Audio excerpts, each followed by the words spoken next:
Hey everyone, welcome back. If you're into high-profile cases or you're just curious how a poker game turned federal, you're in the right place. Like, subscribe, hit the bell, drop a comment to let me know where you're watching from. On July 15th, 2025, a federal grand jury indicted several in a case that blends underground poker, immigration fraud, and a familiar name, former NBA All-Star Gilbert Arenas, aka Agent Zero. Prosecutors say Arenas rented his mansion for high-stakes games with valet, chefs, armed guard, and women to serve drinks, give massages, and allegedly more. 5 co-conspirators were also charged with crimes related to illegal gambling, including Israeli national Yevgeny Gershman, a suspected high-level member of an Israeli organized crime ring. He faces 3 additional counts related to immigration and marriage fraud. Arenas was arrested July 30th, posted a $50,000 bond, and hasn't really been quiet since, telling the world, quote, "I'm snitching," on a recent live stream. Quite the bold statement, especially with a suspected organized crime member in the mix. Gershman and the others were also taken into custody. All have pled not guilty and were released on bond. Next up, the allegations, charges, and the systems they allegedly exploited. Let's dive in. This case, filed in the United States District Court for the Central District of California, stems from a July 2025 jury indictment.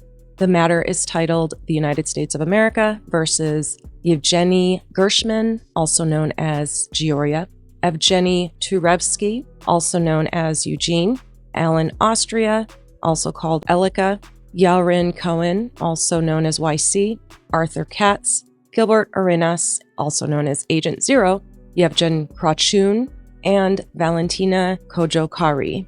The defendants are charged across 7 counts, including conspiracy, operating an illegal gambling business, making false statements, marriage fraud, and immigration-related false statements. The indictment seeks criminal forfeiture as well. Count 1 is conspiracy and names all defendants other than Kojokari. A. Object of the conspiracy. Beginning no later than or about September 12, 2021, continuing through at least on or about July 20th, 2022, in Los Angeles County within the Central District of California and elsewhere.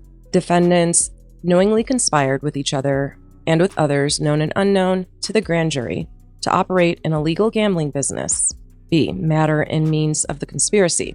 The object of the conspiracy was to be accomplished in substance as follows. A. Defendant Arenas would rent out a residence located on Gable Drive in Encino, California, the Gable House, for the purpose of hosting illegal poker games. B. Defendant Katz, at defendant Arenas' direction, would stage the Gable House to host illegal poker games, find co-conspirators to host illegal poker games at the Gable House, and collect rent from co-conspirators on defendant Arenas' behalf. C. Defendants Gershman, Turevsky, Austria, and Cohen, and others known and unknown to the grand jury, would make illegal Pro Limit Omaha, PLO, poker games, among other illegal gambling games, at the Gable House. D. To profit from the illegal gambling operations, defendants Gershman, Turevsky, Austria, and Cohen would collect a rake, that is, a fee the house would charge from each pot either as a percentage or a fixed amount per hand. E. Defendants Gershman, Turevsky, Austria, and Cohen would invite players to illegal poker games at the Gable House. F. Defendant Gershman would hire young women who, in exchange for tips, would serve drinks, provide massages, and offer companionship to players at the Gable House. G. Defendants Gershman, Turevsky, Austria, and Cohen would charge the woman a tax, that is, a percentage of the woman's earnings from working the games. H. These same defendants would hire chefs, valet, and army security for illegal poker games at the Gable House. I. Defendant Krachun would work as a chip runner at the illegal poker games held at the Gable House, in which capacity he would track players' winnings and losses, distribute poker chips to players, and pay employees. C. Overt acts. On or about the following dates, in furtherance of the conspiracy and to accomplish its object, defendants Gershman, Turevsky, Austria, Cohen, Katz, Arenas, and Krachun, and others known and unknown to the grand jury, committed the following overt acts, among others, in the Central District of California. In 2021, defendant Arenas and Katz agreed to use the Gable House for illegal poker games. And now we'll go into the overt acts. So overt act number 1. On September 12, 2021, defendant Katz texted defendant Arenas to ask whether he was, quote, still planning on doing your own game, to which defendant Arenas replied, quote, I might throw PLO games at my house, referring to hosting illegal poker games at the Gable House. Overt act number 2. On October 8, 2021, defendant Arenas texted defendant Katz the date the Gable House would be available to host illegal poker games, the amount of rent defendant Arenas wanted to charge for hosting the games, and the number of games he planned on hosting per week. Number 3. On October 26, 2021, while discussing staging the Gable House to host illegal poker games, defendant Katz texted defendant Arenas a picture of a poker table with the words "The Lion's Den" printed on top of the table. Number 4. On November 10, 2021, defendant Arenas texted defendant Katz a picture of a gold-trimmed poker table with the words "Arenas Poker Club" printed on top of the table, and the image of a basketball player with a jersey labeled Arenas wearing the number 0. On November 23rd, defendant Arenas owed defendant Katz $14,000 for tables and chairs as a startup expense for hosting illegal poker games at the Gable House. On December 23rd, defendant Arenas texted Katz that he had $14,000 for him. On December 28th, defendant Arenas texted defendant Katz that he wanted to rake from an illegal poker game hosted at the Gable House for defendant Arenas' birthday to go to the mother of a deceased former lover.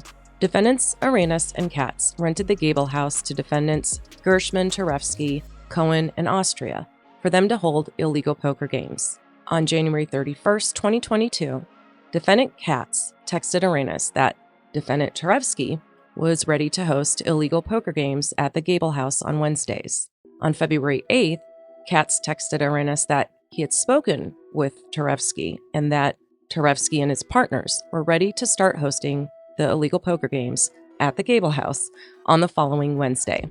On February 16th, Gershman sent various phone contacts a text advertising the illegal poker game at the Gable House that was starting that night. It said, "Tonight, new place, PLO, starts 8 o'clock, starts 8 p.m. with a bunch of emojis. On February 16th, Tarevsky sent Cohen a text message advertising the illegal poker game and asked Cohen to send players to the game. On February 16th, Katz texted Tarevsky the gate code to the Gable House.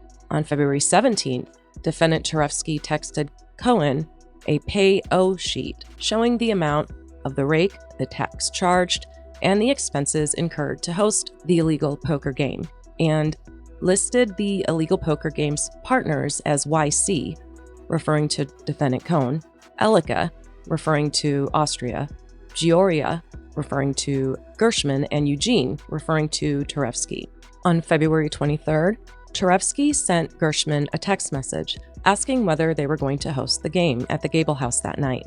On February 23rd, Tarevsky texted Katz that their game that night was canceled, to which Katz replied, "What am I supposed to tell Gilbert, that you canceled the game 4 hours before?" On the 23rd as well, Katz texted Arenas that Tarevsky would not be hosting an illegal poker game at the Gable House that night.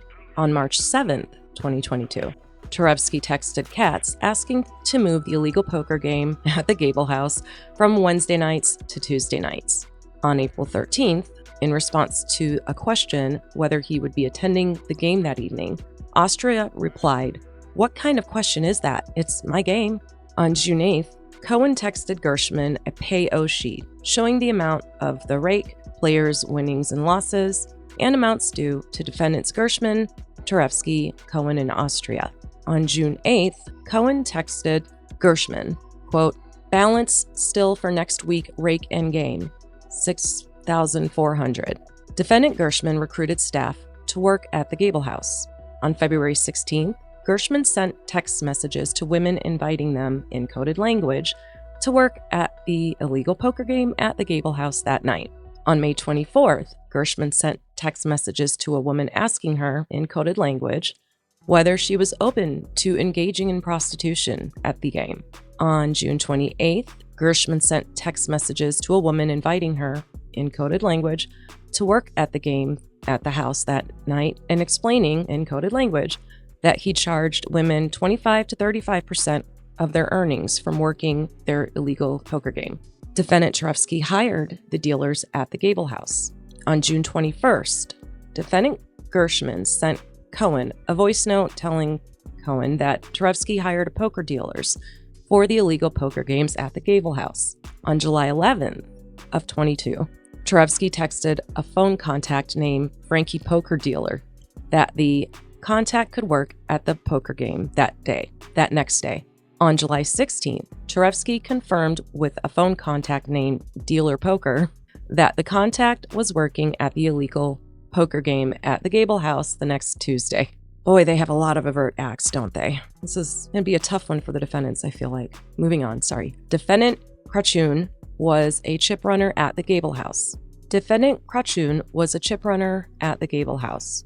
On June 8th, 2022, Krachun texted Gershman, "Hi, where should I bring the money and when?" That same night, Krachun texted Gershman a sheet showing unpaid tips owed to the working women from the night prior. On June 22nd, Krachun texted 2 pay-o sheets to defendant Cherevsky showing different rake amounts. On July 13th, Krachun texted Cherevsky a pay-o sheet for the prior night's game showing the rake amount. Defendant Austria recruited armed security for the Gable House. On February 21st, 2022, Austria recruited CA to work as armed security at the illegal poker games at the Gable House. On March 2nd, Austria texted CA the address to the Gable House. On June 14th, Austria hired CA to provide armed security at the game at the Gable House, hosted by Gershman, Cherevsky, Austria, and Cohen. On July 12th, Austria hired CA to provide armed security at the house, hosted by the same defendants. On July 12th, 2022, Austria caused CA, an employee, to send a picture of a game in progress at the Gable House. Defendant Arenas monitored the illegal gambling at the Gable House. On February 25th, 2022, Arenas sent Katz a text message asking Katz how much rent he collected as payment for hosting illegal poker games at the Gable House.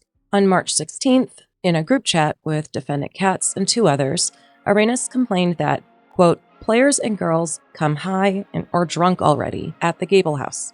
On April 1st, 2022, Arenas texted Katz to ask whether Katz was going to pay him rent.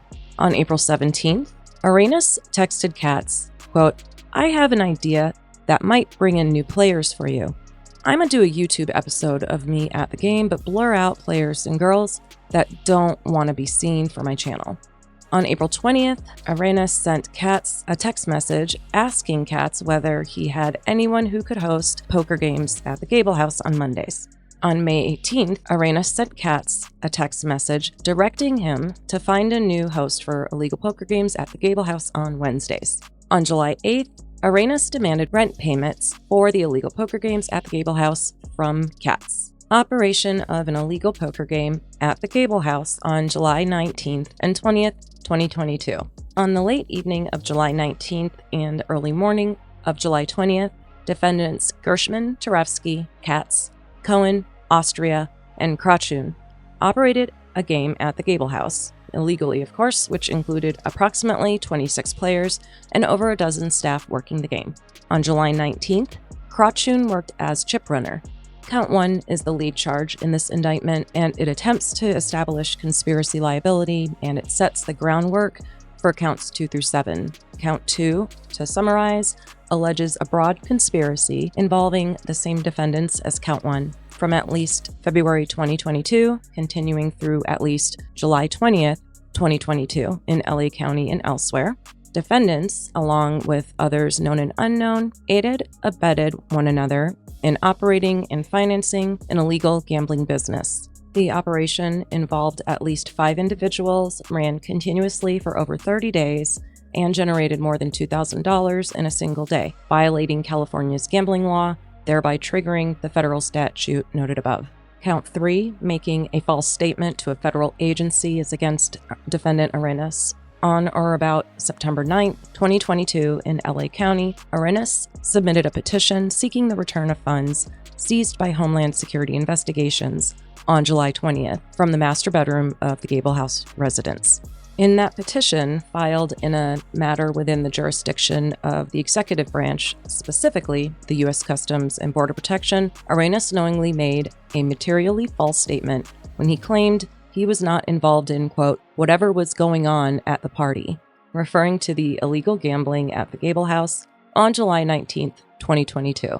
In truth, Arenas had knowingly provided gambling equipment used to host an illegal poker game on the date mentioned, had rented out the Gable House for that purpose, and was collecting rent from the hosts for operating the illegal game. Count 4, conspiracy to commit marriage fraud, is against defendants Gershman and Kochakari. Object of the conspiracy, beginning no later than February 4th, 2022, and continuing to the present in LA County and elsewhere, the two defendants knowingly conspired with each other and with others to commit marriage fraud. Manner and means of the conspiracy. The object was to be carried out in substance as follows. Gershman, a citizen of Israel and therefore an alien in the U.S., would enter into a sham marriage with Kochakari, a U.S. citizen, to procure an adjustment of immigration status for Gershman. Gershman would provide financial support to Kochakari in exchange for her participation in the sham marriage. Gershman and Kochakari would file documentation with the U.S. Citizenship and Immigration Services to demonstrate the validity of their sham marriage, including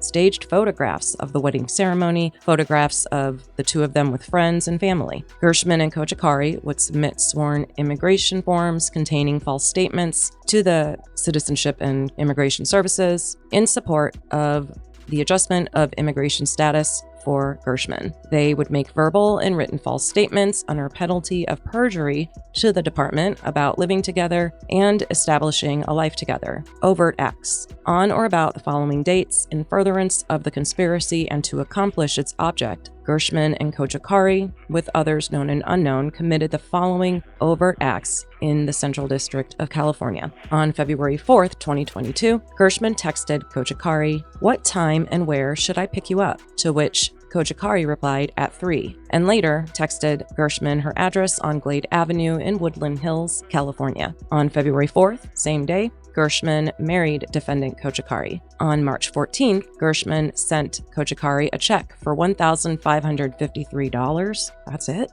On April 8th, Gershman signed an application to register permanent residence or adjust status form that contained the following false statements he knew were false at the time. That Gershman resided as a resident at Glade Avenue in Woodland Hills since January 5th, 2022.